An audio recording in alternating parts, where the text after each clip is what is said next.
Number 26, which goes to station 2.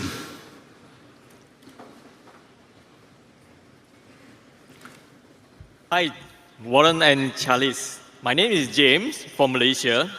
Given the recent challenge faced by the major US bank, what is your overall outlook on the banking industry? How do you assess the risk and the opportunity in this section? Well, anticipating a few questions on banks, I decided we should start using bank language here to describe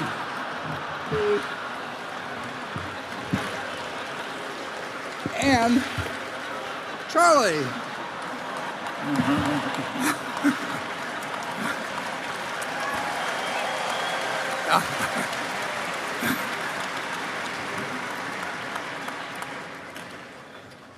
The situation in banking is very similar to what it's always been in banking, that fear is contagious, always. And historically, sometimes the fear was justified, and sometimes it wasn't. My dad lost his job in 1931 because of a bank run. And they had a bank run on state banks.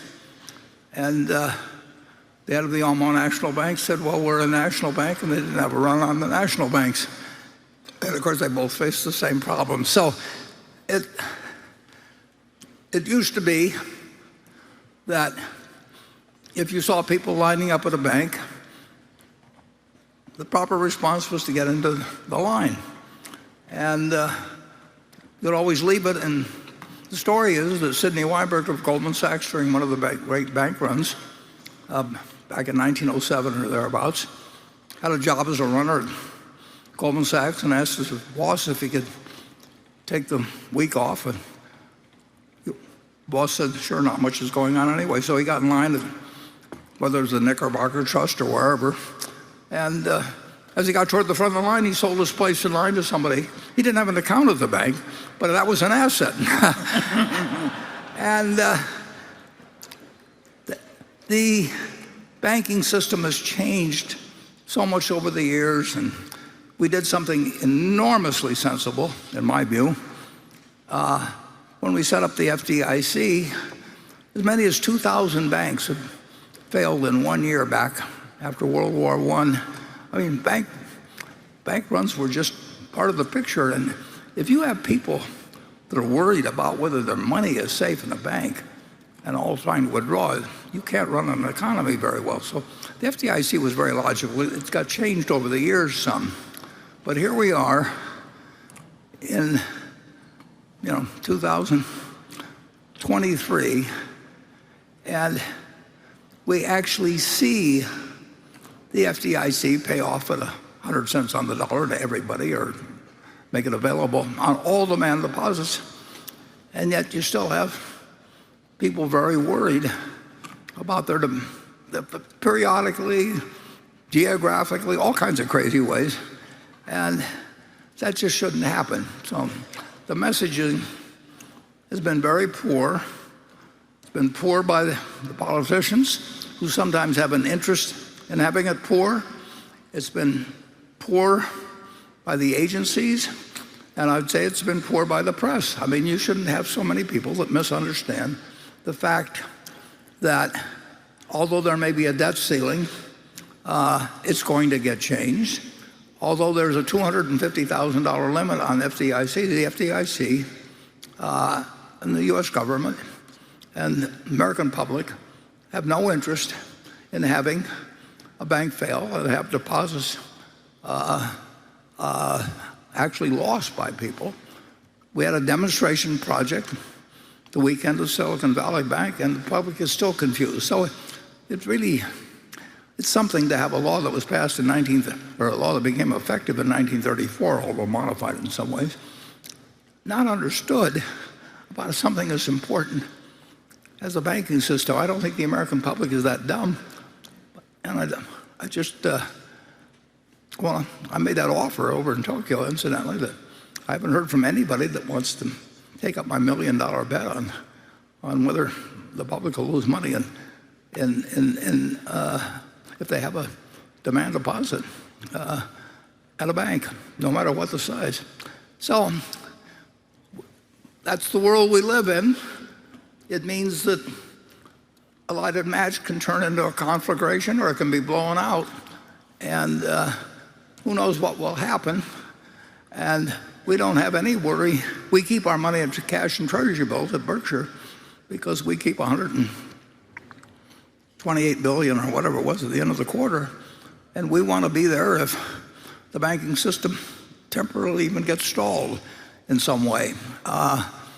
It shouldn't. I don't think it will, but I think it could. And I think that the incentives in bank regulation are so messed up, and so many people have an interest in having them messed up, that it's totally crazy. I mean, the Fannie Mae and Freddie Mac were doing 40% or so of the mortgage business in the United States. That is huge. They were regulated. Just those two companies were regulated by some group, I forget what they called it, but they had 150 people that were in charge of just figuring out whether Freddie and Fatty were doing the right thing. Well, I could have done it, Charlie could have done it, and I'm not sure they needed an assistant even to do it. But the incentives were all wrong, and Freddie and Fannie, which were doing fine in August or apparently doing fine in July and August of 2008, were put into conservatorship, early in September, and the things that followed from that were just incredible. So there are second order and third order and fourth order effects that are somewhat unpredictable as to what they will be and the sequence and all that, but things change.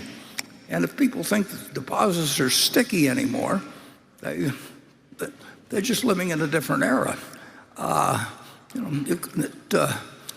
You press a button. You don't have to get in a line and wait for days and have the teller counting out the money slowly in gold so that you hope the line goes away. You can have a run in a few seconds. So the way it hasn't been addressed properly is a problem, and who knows where it leads. But you'll have to have a punishment for the people that do the wrong thing. And if you take First Republic, for example, you could look at their 10K and you could see that they were offering non-government guaranteed mortgages in jumbo amounts at fixed rates, sometimes for 10 years before they changed to floating. And I mean, that's a crazy proposition. If it's to the advantage of the bank, they get it. They get the guy coming in and says, I'll refinance at 1.5% and then 1%. And if it's advantage the other way, the fellow keeps it out 10 years. You don't give options like that. But that's what First Republic was doing, and it was plain sight. And the world ignored it till it blew up. And some of the stock in some of these banks that were held by insiders was sold, and who knows whether they had a plan or whether some plan that was innocent or whether they started sensing what was coming.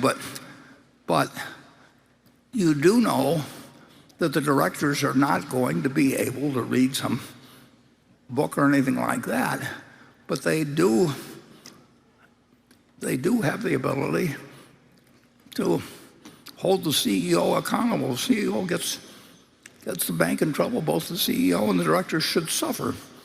The stockholders of the future shouldn't suffer. They didn't do anything. It doesn't teach anybody any lessons or anything. It teaches the lesson is that if you run a bank and you screw it up, you're still a rich guy, and the clubs don't drop you, and the charity groups don't quit asking you to their benefits, and the world goes on. That is not a good lesson to teach people who are holding the behavior of the economy in their hands. So I think there's some work to be done, but I don't think it's not a difficult problem. It's just we've screwed up the answer and we screwed up the communication of it. Charlie? Well, I'm so old-fashioned that I kind of liked it better when banks didn't do investment banking. That makes me very outmoded in the modern world. And the country decided it was contrary to public interest for a while, and then the banks wanted to get back into it. Did they ever? Yeah. No, I mean, I don't think having a bunch of bankers, all of them were trying to get rich, leads to good things. But I think a banker should be more like an engineer. He's more like into avoiding trouble than he is getting rich. yeah, and they could do fine. They can do fine that way. And I think we made a big mistake when we created a bank where everybody who joins it plans to get rich. Yeah. It's a contradiction in values. And we came to that conclusion. I don't know when Glass-Steagall was passed or anything, but then they want to get back in. How many of you know, and maybe I'm wrong on this, I haven't looked lately, but the Federal Reserve actually was given the responsibility for setting margin requirements. And they changed margin requirements a lot of times because it was known that people that borrow a lot of money cause a danger to the banking system if you get too many in the picture and all of that sort of thing. And what's happened? The banks figured out 1,000 different ways to get so you could borrow on a 100% margin, you know, and a different. I mean, through derivatives and everything, they just totally distorted all the lessons that were learned in the '29 crash. And Imagine taking banking into derivative trading. Who in his right mind would have allowed that? You know, well, there's more money in it. Well, that's why they're in it. Yeah, but it isn't necessarily a great social outcome for the rest of us. that's what those Senate committees decided back in 1931 and 32, and then in the late 1990s, particularly. I mean, you know, very decent people, but you know, Bob Rubin and some of the people, you know, they said, this is the modern world, and here's what the modern world has turned out to hand us. And banking can have all kinds of new inventions, but it needs to have old values. And well, if we don't know what's going to happen, you know, because there are a lot of things that could happen out of the present situation. Depositors will not lose money. Stockholders and debt holders of the holding company and all that, they should lose money. And if people borrowed out on commercial real estate, and now it isn't, the loans aren't getting extended, they should leave. It's too bad. I mean, that's part of borrowing on 100% margin, which is what people have been doing in commercial real estate. You've got to have the penalties hit the people that cause the problems, and if they took risks that they shouldn't have, it needs to fall on them if you're going to change how people are going to behave in the future.